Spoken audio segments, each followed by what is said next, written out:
question. Did Benny ever remind anybody of Janusz from Ghostbusters 2? This is Imhotep! You are like the buzzing of flies to him. Oh, in this case, locusts. Because he can do that, apparently.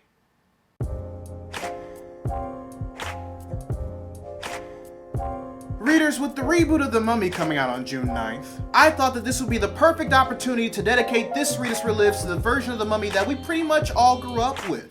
I say version because the Stephen Sommers directed Mummy movie that we grew up with was in itself a remake. Because looking back at it, the only things that the 1932 OG Mummy movie had in common with the 1999 one were a small amount of characters and certain story elements. Both had Imhotep and a Noxuna Moon, mind you. And in the original, Imhotep took up the alias of Ardeth Bey, who in the 1999 movie and its sequel became its own character. But while the 1932 one was more horror, the 1999 one that we grew up with was more action-adventure based, and little 10-year-old Lauren couldn't wait to see this. But I had to wait until it was released on home video, because my mom thought it was too scary for me.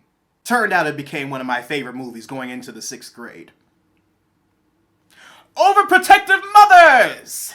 And it was my favorite for a lot of reasons. It was initially the film that got me interested in ancient Egyptian culture and mythology. All 4 of the main heroes were great, especially Ardeth Bey, played by Oded Fehr. And it contains one of my favorite Arnold Vosloo performances to this day. Not Darkman. But in all seriousness, his Imhotep was my favorite villain for a while. And I will admit, while the Mummy CGI does not hold up nowadays, watching every single one of Imhotep's evolutions into his final form brought it home to me as a kid that this dude was a threat. Another reason why he was one of my favorites is because, in my opinion, there was an appropriate balance between getting to know the heroes and their motivations and getting to know the villain. And yes, the majority of it happened in the prologue of the movie as far as Imhotep is concerned, but there was definitely a lot of it sprinkled throughout the movie once he appeared on the scene. And even more so in the sequel, The Mummy Returns. Because in making the decision to treat Imhotep like an actual character as opposed to a plot device, we actually felt bad for him in the 3rd act of the sequel. But if it wasn't for 1999's The Mummy establishing that in the first place, we more than likely wouldn't have gone into the sequel anticipating seeing Imhotep again. We probably would have only seen it in theaters just because it was The Rock's first movie. Technically. Readers, I love the 1999 Mummy and its one sequel. It helps spark my love for ancient Egyptian mythology, constantly scratches my action-adventure Indiana Jones itch, and does an amazing job at proving that you can properly develop heroes and villains in the same movie and it still be good.